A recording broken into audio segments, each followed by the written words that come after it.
오늘 마가복음 16장입니다. 네, 기분 좋으시죠? 제가 그냥 지나갈 수 없어가지고, 제가 오늘 조금 코디를 조금 신경을 썼습니다. 네, 나무 십자가인데, 이거 하니까 괜찮더라고요. 그래서 또 저 혼자 하기에는 또 조금 그래서, 이따가 마치고 나가실 때 십자가 하나씩, 네, 나누어 드리도록 하겠습니다.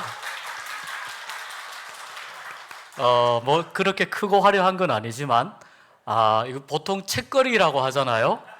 예, 책거리 하는 거니까 책거리 기념으로 나가실 때, 큰 십자가 아니니까 별로 무겁진 않습니다. 네, 그렇지만, 마가복음 16장까지 다 읽고, 이렇게 또 기념으로 무언가 하나 의미 있게 성경을 보고 지나가는구나. 네, 이런 의미를 되새길 수 있는 그런 시간이 되었으면 좋겠습니다. 올라오실 때 이제 계단 올라오실 때에 거울에 아마 재직회에 관련된 내용 보셨을 거라고 생각이 됩니다. 교회 규정을, 우리 내규 규정을 좀 수정을 하려고 당회에서 결의를 했습니다. 그래서 이번 주 재직회 때 이 내규 규정에 대한 동의를 저희가 받으려고 하고요. 그리고 그 다음 주 공동의회 때 내규 규정을 먼저 하려고 합니다. 그 내규 규정의 내용은 위임 목사 청빙에 관한 내용입니다. 그래서 재직회 때 좀 자세히 말씀을 드리겠지만, 위임 목사 청빙 관련해서 재직회와 공동의회 이렇게 절차를 밟아가려고 합니다. 기도해 주시고 또 재직회 때 자세한 설명 그렇게 해드리도록 하겠습니다. 네, 오늘 마가복음 16장입니다. 이제 자료 다 받으신 것 같은데요. 오늘은 내용이 좀 짧습니다. 또 빨리 마치고 나가면서 선물을 받아야 되기 때문에 아무튼 효율적으로, 그러나 우리가 살펴볼 내용은 또 살펴보도록 하겠습니다. 자, 마가복음 16장은 그냥 부활장입니다. 부활장. 그래서 주보에는 약속대로 부활하신 예수님, 약속대로 살아나신 예수님으로 되어 있는데요.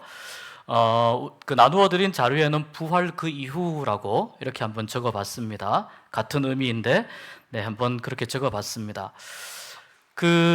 부활의 아침은요, 이제 안식일 지난 새벽입니다. 안식일 지난 바로 첫날 새벽 2절에 보니까 매우 일찍이 해도 들 때에, 안식 후 첫날 매우 일찍이 해도 들 때에 여인들 3명이 예수님의 무덤으로 갑니다. 이 여인들 3명을 좀 살펴볼 필요가 있습니다. 막달라 마리아, 야고보의 어머니 마리아, 또 살로메, 이렇게 되어 있습니다. 막달라 마리아, 야고보의 어머니 마리아, 그리고 살로메인데요. 막달라 마리아는 지금 1절에도 나오지만 이 뒤편에 넘어가면 9절에 막달라 마리아 단독으로 또 하나의 사건이 나옵니다.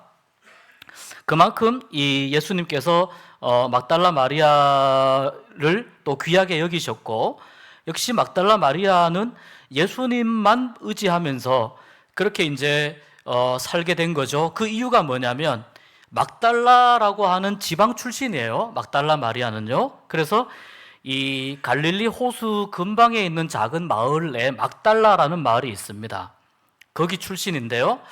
과거에 이제 7 귀신 들렸던 여인인데 예수님을 만나서 치유받고 예수님을 따르게 된 사람이죠. 이 막달라 마리아이고요. 그리고 이제 막달라 마리아는 나중에 또 막달라 마리아뿐만 아니라 이 여인들은 나중에 초대교회에 중요한 역할을 감당하는 그런 일꾼들이 됩니다. 야고보의 어머니 마리아는 누구냐면, 야고보의 어머니 마리아와 살로메가 있잖아요. 살로메의 남편이 세베대예요. 세베대의 아들들도 야고보가 있어요. 그런데 이 세베대의 아들로서의 야고보, 살로메의 아들로서의 야고보가 앞에 나오는 야고보의 어머니 마리아의 그 아들 야고보보다 조금 더 나이가 많아요. 그래서 위에가 작은 야고보, 밑에가 큰 야고보 이렇게 됩니다. 그래서 야고보의 어머니 마리아는 이제 세베대의 아들 야고보와 다른 그 마리아죠. 그 다음에 살로메는 예수님의 이모이기도 합니다. 이 가족 관계가 조금 복잡한데, 그러니까 예수님의 어머니인 마리아와 자매 관계라고 볼 수 있어요.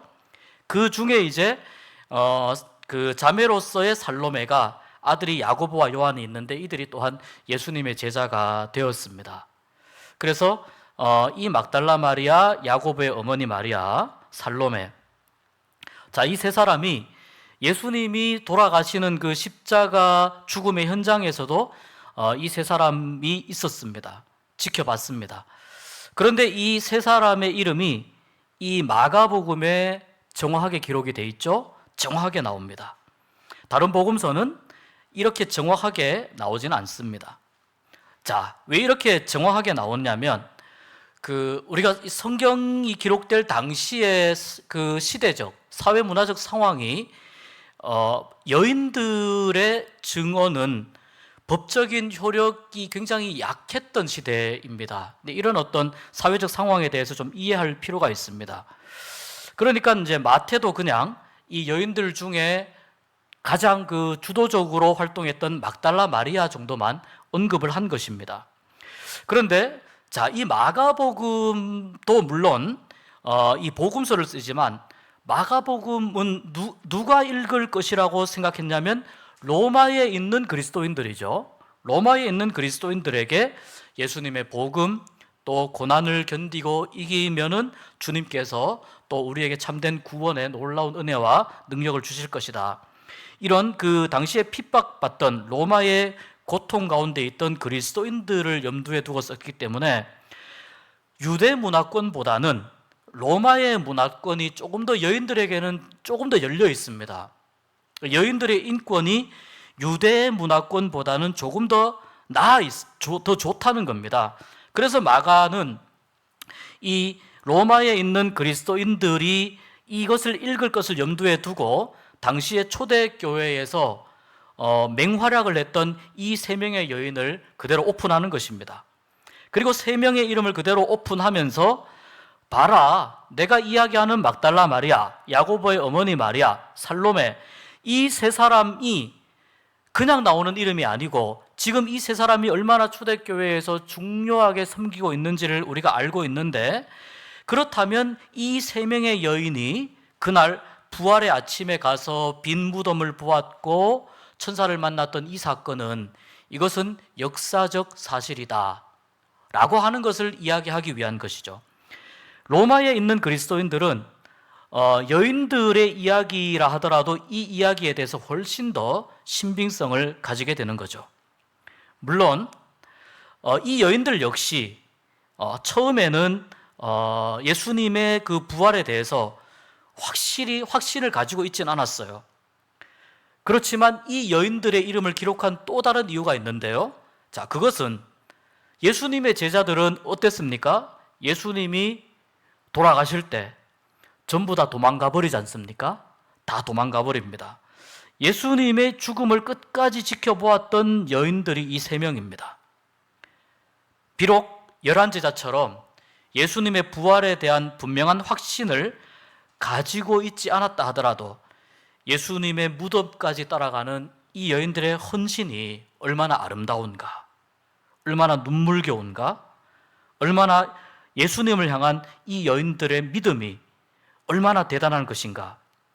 그리고 그랬기 때문에, 그러한 헌신과 믿음이 있었기 때문에 부활하신 예수님을 최초로 만날 수 있었다라고 하는 것을 부각시키기 위한 것입니다.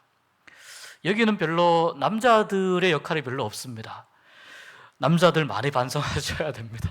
남자들의 역할이 별로 없고 이 여성 성도들의 역할이 부활의 이 시간에 굉장히 강하게 나타납니다. 이렇게 이제 이 여인들이 예수님께 향품을 바르기 위해서, 왜냐하면 그 향품을 바르지 못했잖아요, 돌아가셨을 때. 그래서 향품을 바르기 위해서 미리 준비해 두었다가 안식일 이후에 이제 무덤으로 가는데요, 고민거리가 하나 있습니다. 누가 이 돌을, 그 무덤 앞에 있는 이 커다란 돌을 누가 이것을 굴려서 옆으로 제껴주겠느냐.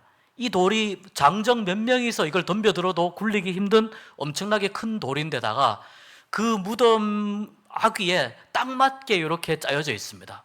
잘 이게 거기다가 봉인까지 해버린 상태입니다. 왜 이렇게 꼼꼼하게 무덤을 막았냐면 바로 여기 보시면 마태복음 27장 62절에서 66절이 있죠. 네, 우리 자료에 나와 있는데 한 절씩 교독해 보겠습니다. 그 이튿날은 준비일 다음 날이라 대제사장들과 바리새인들이 함께 빌라도에게 모여 이르되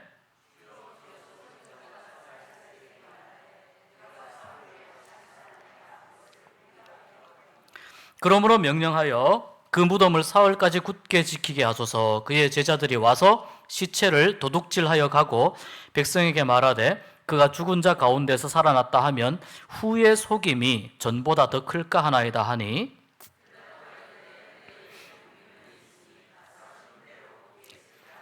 66절 같이 읽겠습니다.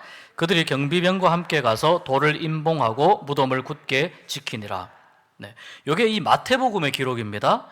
여기 보면은 이제 대제사장들과 바리새인들이 예수님이 돌아가신 후에 빌라도에게 갑니다. 가는데요, 예수님을 장사 지낸 사람은 아리마대 요셉입니다. 그런데 예수님을 그냥 장사 지내고 나서 이 대제사장들과 바리새인들이 불안한 거예요. 그래서 빌라도에게 가서 이야기합니다. 63절에 보니까 주여, 여기서 주는 빌라도에게 말하는 거죠. 빌라도에게 주여, 저 속이던 자가 예수입니다. 예수님을 저 속이던 자라고 이야기해요. 살아있을 때 이렇게 말했다는 거예요. 내가 사흘 후에 다시 살아나리라 한 것을 우리가 기억합니다. 이 말은 어디서 들었는지 기억합니다. 64절에 그러므로 명령하여 그 무덤을 사흘까지 굳게 지키게 하소서. 왜냐하면 이 바리새인과 대제사장들이 보는 관점은 이거예요. 왜냐하면 제자들이 와서 시체를 도둑질해서 가고 사람들에게는 그가 죽은 자 가운데서 살아났다라고 이야기하면 훨씬 더 큰 속임이 되지 않겠느냐라고 하는 일종의 염려죠, 걱정이죠. 그래서 빌라도가 그 말을 듣고 나니까 일리 있는 이야기입니다. 그래서 너희에게 경비병이 있으니까 경비병 데리고 가서 지켜라. 경비병과 함께 가서 돌을 막고 인봉하죠. 완전히 무덤을 봉쇄합니다. 그리고 굳게 지키는 거죠. 무덤이 이런 상태에 있다는 것을 이 세 명의 여인들이 압니다. 그래서 이 3절에 이렇게 이야기하는 거예요. 누가 우리를 위하여 돌을 굴려주리요. 경비병들이 도와주겠습니까? 그거 못하도록 지금 딱 막고 있는데 안 도와주는 거죠. 이런 걱정을 하면서 가는데요, 가는데 보니까 돌이 벌써 굴려져 있습니다. 이 돌이 너무 큰 돌입니다. 그래서 무덤 안으로 들어가는데 경비병들이 경비병들도 굉장히 지금 겁을 먹고 있었어요. 이미 지진이 일어났고 돌이 저절로 막 굴러갔기 때문에 굉장히 겁을 먹고 있었어요. 그래서 이 여인들이 무덤 안으로 들어가는 것을 전혀 막지 못하는 상황이에요. 막지 못하고 그 안에 들어가니까 흰옷 입은 한 청년이 이제 오른쪽에 있다는 거죠. 보니까 이제 여인들이 이 무덤을 딱 들어갔을 때에 예수님은 만나지 못하고 흰옷 입은 한 청년을 보았다라고 마가복음 기록하죠. 그리고 마태복음은 이렇게 기록합니다. 형상이 번개 같고 눈같이 흰옷을 입은 천사. 누가는 이렇게 기록합니다. 찬란한 옷을 입은 두 사람. 요한복음은 흰옷 입은 두 천사. 그러니까 한 명이냐 두 명이냐 이렇게 나누어지는데 이게 별로 큰 차이는 없어요. 왜냐하면 목격자가 목격한 관점이 또는 시점이 언제인지에 따라서 다르기 때문에 단지 두 천사를 기록을 했다 안 했다 그 차이예요. 두 명의 천사가 있었을 것이다. 그런데 조금 더 주도적인 역할을 하는 천사, 그 천사를 만났을 것이다 라고 이제 이 흰옷 입은 한 청년을 보면서 그렇게 우리가 해석해 볼 수 있습니다. 신앙은 해석입니다. 해석. 이게 무슨 말이냐면 우리 삶에 대한 해석이 필요해요. 신앙은요. 또 말씀에 대한 해석이 필요해요. 그런데 이 해석을 잘 하기 위해서 뭐가 필요하냐면 성령의 조명하심이 필요해요. 이 해석을 잘하기 위해서. 우리의 삶을 바라볼 때도 내 삶을 그냥 나의 시각과 나의 관점으로 보고 이해하려고 하면 그냥 내 생각에서 끝나버리게 돼요. 근데 내 삶을 바라볼 때도 성령께서 내 삶을 어떻게 지금 비추어 주시는지를 생각하면서 바라보아야 된다는 겁니다. 말씀도 마찬가지입니다. 말씀을 읽을 때도 각자 받아들이는 말씀의 이해도가 다를 수 있습니다.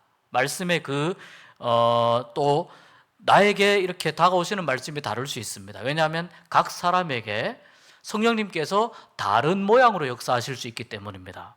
중요한 거는 성령님께서 깨닫게 하시면은 이 말씀이 가지고 있는 커다란 큰 테두리를 벗어나지 않아요.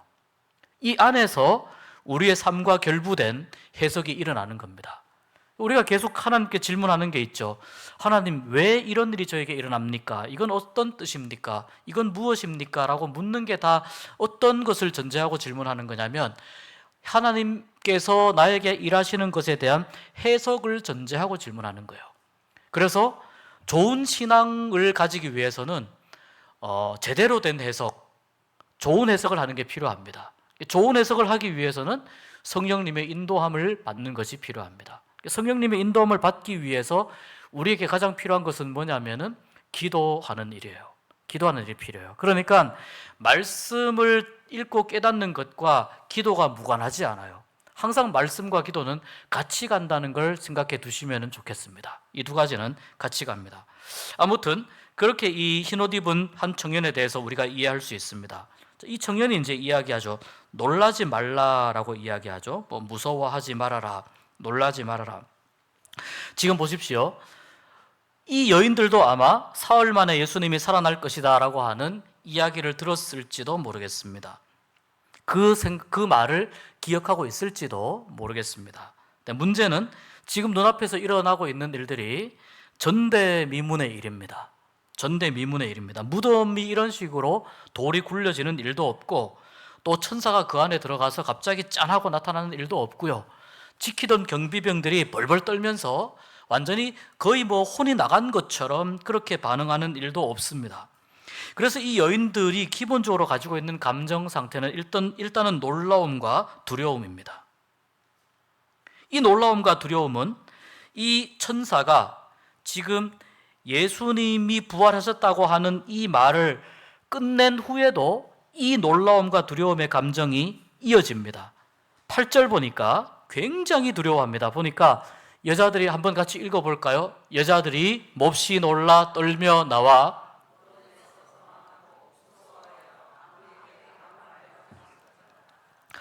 이 8절 9절을 딱 보면 무덤에서 지금 천사를 만나고 그리고 도망했다고 했잖아요. 도망할 이유가 없는데 무서우니까 도망한 거예요. 그만큼 예수님의 부활에 대한 이야기를 듣는 그 상황 가운데에서도 이 부활 사실 자체가 감당할 수 없을 만큼 엄청난 일임을 본인들도 느끼는 겁니다. 봉인된 무덤이 열리죠. 그런데 시신이 없어요. 천사가 나타났어요. 이런 상황 속에서 예수님이 정말 부활하셨을까? 이 여인들이 예수님이 부활할 것이다라고 하는 것, 예수님이 얼마나 처참하게 돌아가셨는지 알기 때문에 예수님의 부활에 대한 상상하기 어려운 거죠. 그래서 이 상상할 수 없는 이 놀라운 초자연적인 사건 앞에서 굉장한 두려움을 느끼고 있습니다. 자, 마태복음은 그 무덤을 지키던 병사들이 두려움과 공포에 사색이 되었다라고 이야기합니다. 두려움과 공포에 사색이 되었다. 하물며 이 여인들은 오죽하겠습니까? 자, 그럼에도 불구하고 여인들에게는 뭐라고 이야기하냐? 놀라지 말라고 이야기해요. 놀라지 말라. 놀라운 일이지만 놀랄 일이 아니다. 놀라운 일이지만 두려운 일이지만 두려운 일이 아니다. 예수님의 부활이 바로 너희들을 위한 것이기 때문이다. 이게 핵심입니다. 예수님의 부활이 너희들을 위한 것이기 때문이다. 이 병사들에게는, 대제사장들에게는, 바리새인들에게는, 빌라도에게는 두려운 일이지만 이 여인들에게는, 제자들에게는 어떤 일이 될 겁니까? 지금은 두려운 마음이 있어도 기쁨과 환희와 소망을 가져다주는 전대미문의 역사적 사건이 된다는 거죠. 그 역사적 사건의 주인공이 이 여인들이 되고 있습니다. 그리고 이 천사가 이야기합니다. 너희가 십자가에 못 박히신 나사렛 예수를 찾는구나 라고 이야기합니다. 십자가에 못 박히신. 혹시 이단들 중에, 그때 초대교회 당시에 이단들 중에 이런 부류들이 있었어요. 아마도 이 여인들이 무덤 번지수를 잘못 찾았을 것이다.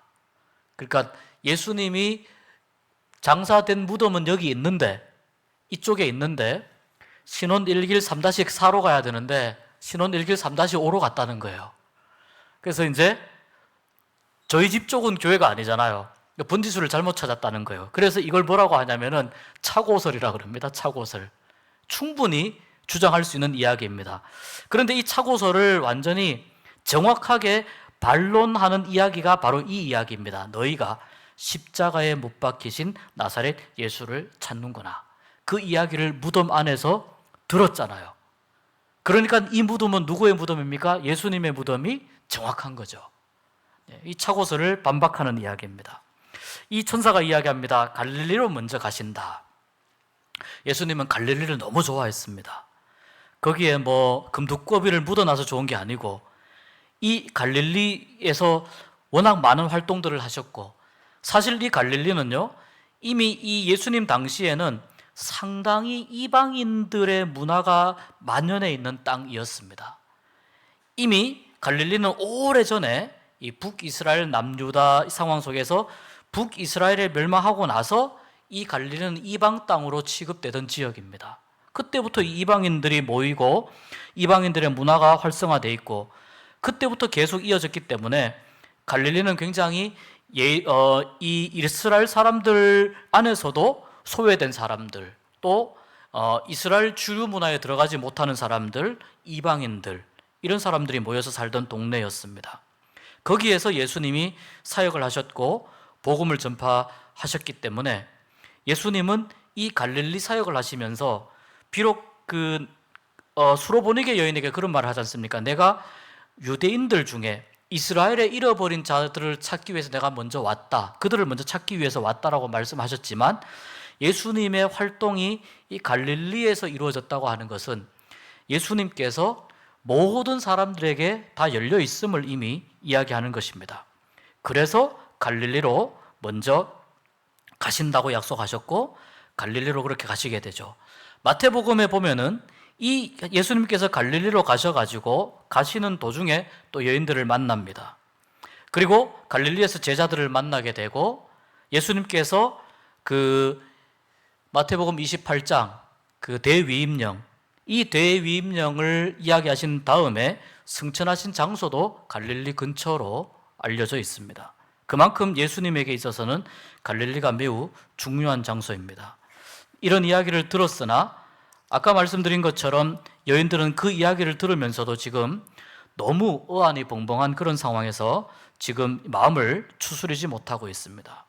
이런 일이 있었다라는 것을 8절까지 기록을 하고 9절부터는 어떤 내용이냐면 9절부터 14절까지가 재미있습니다. 하나하나의 사건이 끝날 때마다 공통되는 표현이 있거든요. 보십시오. 9절부터 11절은 막달라 마리아에 관련된 일인데 11절 끝에 보면 이렇게 됩니다. 듣고도 믿지 아니하니라. 그죠? 그 다음에 12절, 13절은요, 누가복음에 자세하게 나와 있는 엠마오 마을로 가는 두 제자에 관한 이야기입니다. 13절 끝에 보십시오. 역시 믿지 아니하니라. 14절, 15절 보시겠습니다. 14절, 15절도 역시 14절입니다. 14절 역시 보시면은 끝에 보니까 말을 믿지 아니함일러라. 11절, 13절, 14절 끝에 전부 다 예수님을 직접 본 사람들에 대한 이야기에 대해서 제자들이 믿지 못하는 겁니다. 제자들이 믿지 못하는 그 안타까움이 기록이 되어 있습니다. 처음에 막달라 마리아죠. 가장 예수님께 큰 은혜를 입었던 여인 중에 한 사람입니다. 이 마가복음에서 제자들이 이렇게 약한 믿음을 가지고 있었다. 특히 초창기에는 이 제자들이 예수님의 부활을 믿기 어려웠다 라고 하는 이 이야기는 당시에 초대교회의 그 복음이 전파되는 데 있어서 굉장히 중요한 부분이었습니다. 예수님의 부활이 쉽게 믿어질 수 없는 사건이라는 것을 이 제자들의 경우를 들어서 이야기를 하기 때문입니다. 제자들조차도 이렇게 예수님의 부활을 쉽게 믿기 어려웠는데 하물며 우리에게는 얼마나 이것을 받아들이기 어렵겠느냐. 특별히 마가복음을 읽을 로마에 있는 그 독자들은, 로마에 있는 그리스도인들은 굉장히 이 헬레니즘의 문화권 가운데 있기 때문에 매우 합리적인 사고를 갖고 있는 사람들이죠. 합리적인 사람들에게 죽은 사람이 살아났대요 라는 이야기가 받아들이기 굉장히 어려운 이야기라는 거죠. 이것이 참 받아들이기 어려운 이야기라는 걸 우리가 안다. 심지어 예수님의 제자들도 그렇게 처음에는 믿기 어려워했다.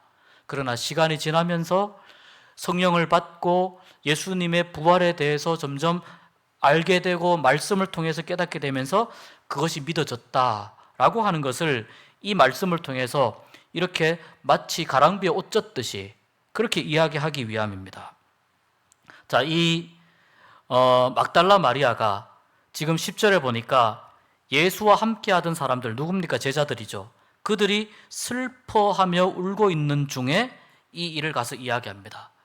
어쩌면 막달라 마리아는 내가 한마디 하면은 제자들의 표정이 싹 바뀔 거야. 갑자기 슬퍼하다가 활짝 웃을 거야. 이렇게 생각했을지도 모르겠습니다. 그만큼 이 제자들은 매우 큰 슬픔 가운데 빠져 있었죠. 하나는 예수님을 우리가 배반했다라고 하는 그 일종의 그 자괴감이라고 할까요? 죄책감이라고 할까요? 여기에서 느끼는 슬픔이 있었고, 예수님을 잃어버렸다라고 하는 슬픔이 있었고, 이제 우리는 어떻게 살아가야 하나, 삶의 이유가 다 사라진 것에 대한 슬픔이 있었습니다. 예수님께서 돌아가신 것에 대한 슬픔은 말도 못하죠. 그런데 이러한 슬픔을 가지고 있는 이 제자들에게 가서 이 막달라 마리아가 이 이야기를 하는 거예요. 내가 만났다는 거예요. 지금 내가 방금 예수님 만나고 왔다고. 방금 예수님 만났는데도 어떻게 제자들이 예수님을 믿지 못하느냐. 그래서 11절 끝에 믿지 아니하니라 이렇게 되어 있죠. 조금 더 반복해서 설명드리면 이 제자들의 믿지 못함을 기록한 이유가 당시에 초대교회 안에 있었던 예수님의 부활에 대해서 아직 확신을 가지지 못하던 그 성도들을 염두에 두고 이 이야기를 하는 겁니다. 오늘날도 여러분 마찬가지입니다. 오늘날은 훨씬 더 사실은 더 합리적이고 과학 실증주의의 시대고, 우리가 살아가면서 상식이라고 하는 틀을 벗어나는 것을 우리 스스로가 굉장히 두려워하는 시대입니다. 그런 시대를 살고 있으면서 이 상식을 벗어난 죽은 사람의 부활, 신이 인간이 되셨다, 성령으로 잉태하셨다, 정말 이 상식과 과학 지식을 벗어나는 이런 이야기들을 쉽게 믿기 어려운 많은 교회 밖에 있는 예비 그리스도인들이 있습니다. 저는 이제 교회 밖에 있는 분들을 불신자라고 이야기하기보다는 그들도 언젠가는 그리스도인들이 될 사람들이잖아요. 교회 밖에 있는 분들도. 그래서 이렇게 부르고 싶어요. 교회 밖 그리스도인들이라고 부르고 싶어요. 물론 한 부류는 예전에 말씀드린 것처럼 가난한 교인들이 있습니다. 교회 안 나오는 가난한 교인들, 자기의 믿음을 혼자 관리하는 분들이 있는데, 이분들에게도 사실은 교회가 필요한 이유가 있습니다. 기회가 되면 나중에 말씀드리기로 하고, 그러나 이분들 외에 사실은 복음이 정확히 무엇인지 몰라서 알지 못하기 때문에 교회에 오지 못하는 예비된 그리스도인들이 있는 것이죠. 그래서 이분들이 이 부활을 믿지 못하는 지금의 이 이유와 초대교회 당시에 많은 사람들이 부활을 믿지 못했던 그 이 이유는 결국은 똑같은 것입니다.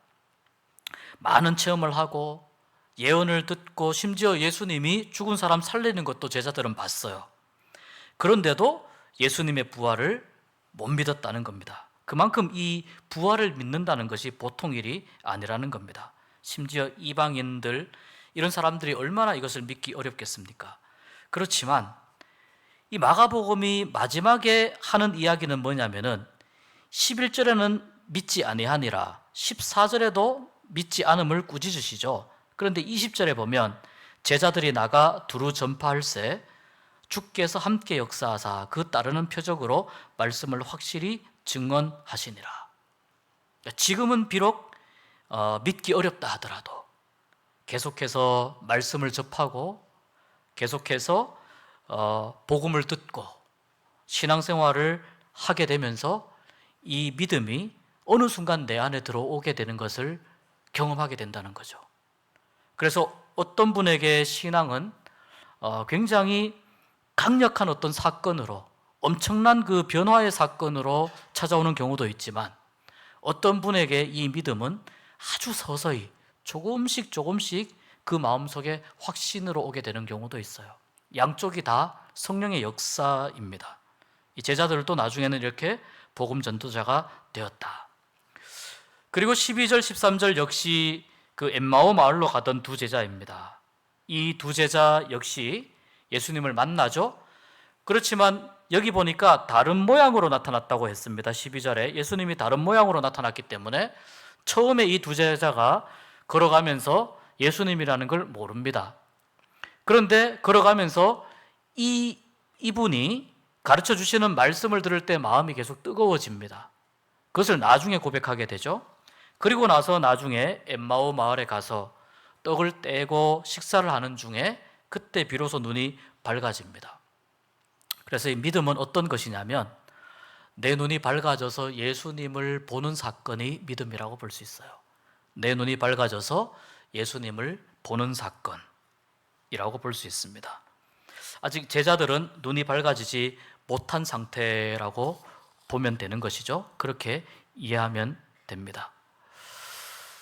부활은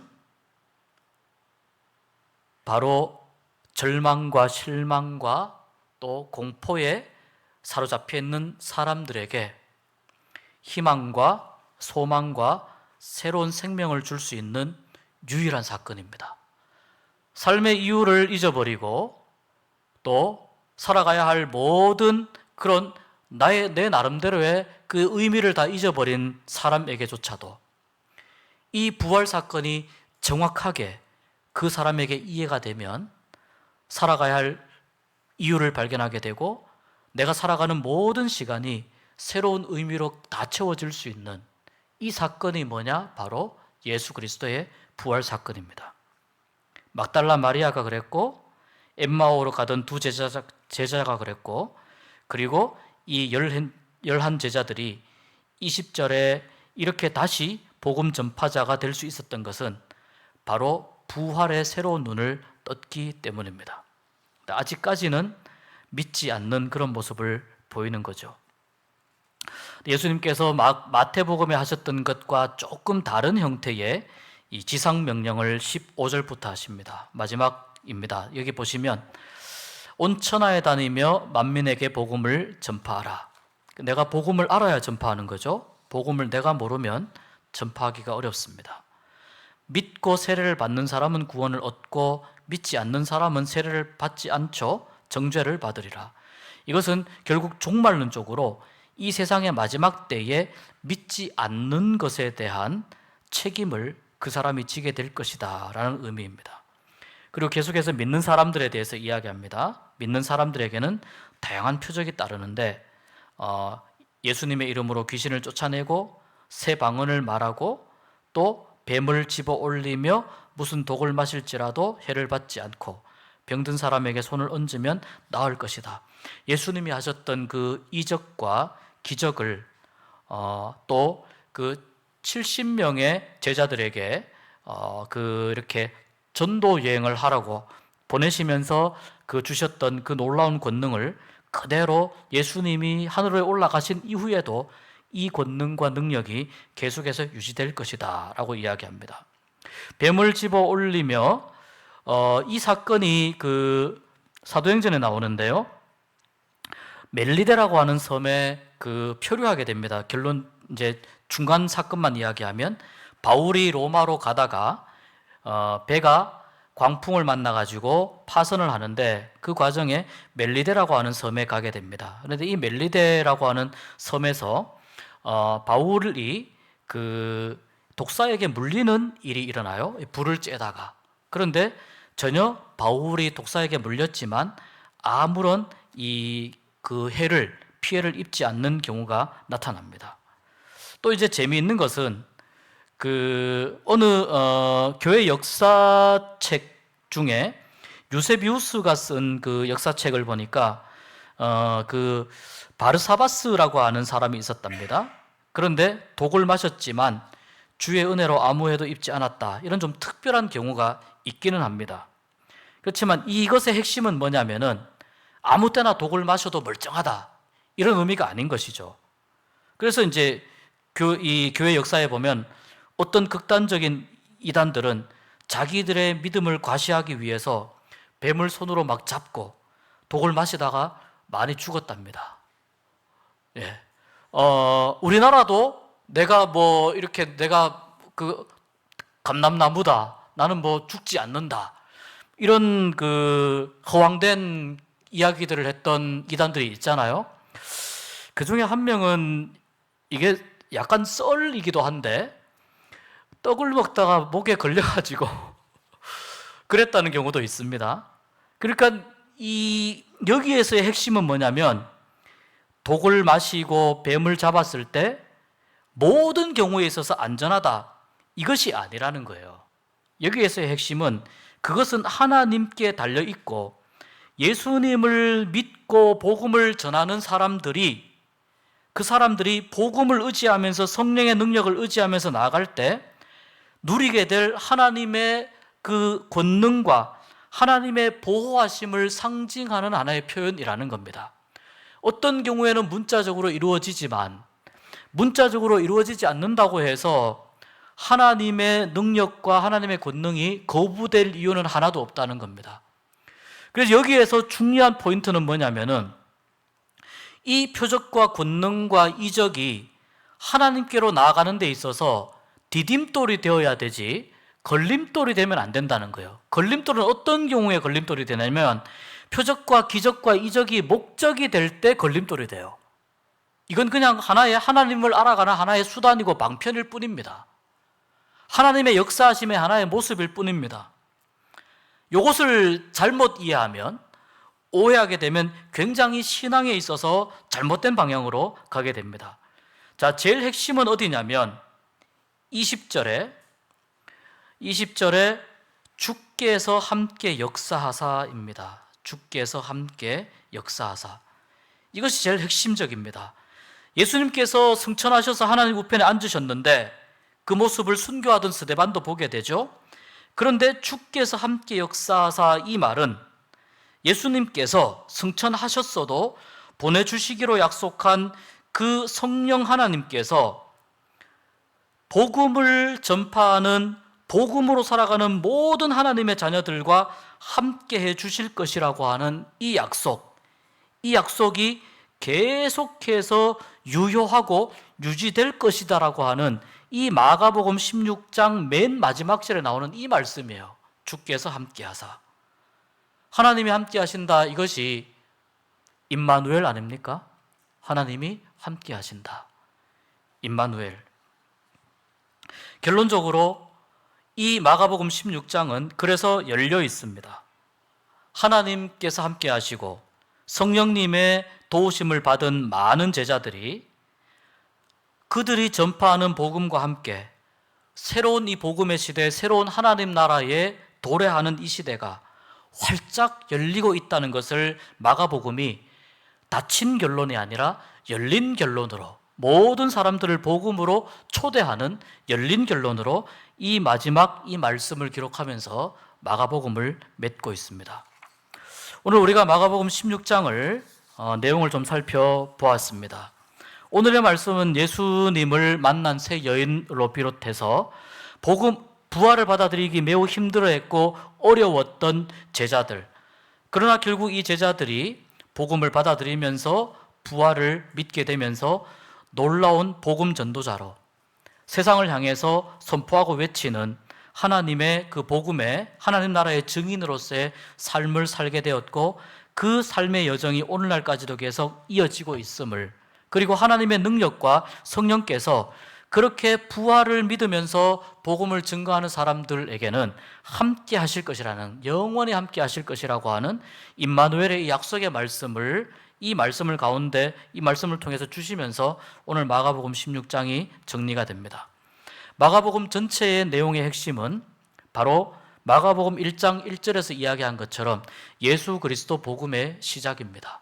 그리고 마가복음 맨 마지막에서 이야기하는 16장 20절은 무슨 뜻이냐면 예수 그리스도 복음이 시작되었고 그 복음이 오늘까지도 우리를 초대하고 있으며 우리로 하여금 복음으로 살기를 원하시는 하나님의 함께하심과 하나님 나라의 초대장으로 이 내용을 결론 짓고 있어요. 그래서 마가복음을 관통하는 내용은 복음입니다. 복음. 예수 그리스도를 통한 하나님 나라의 복음, 그것이 어떻게 이렇게 쭉 이어져 내려왔는지를 우리가 지난 몇 달 동안 16장을 읽으면서 함께 살펴본 것입니다. 우리가 오늘 잠시 기도하기를 원합니다. 오늘 말씀을 정리하면서 기도하기를 원하는데, 주님, 내가 복음을 좀 분명히 알게 되고 깨닫기를 원합니다.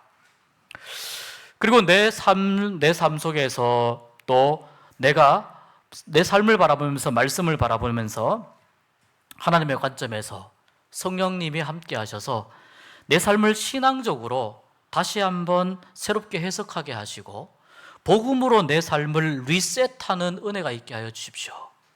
여전히 하나님은 복음을 가지고 지금 열어놓고 계십니다.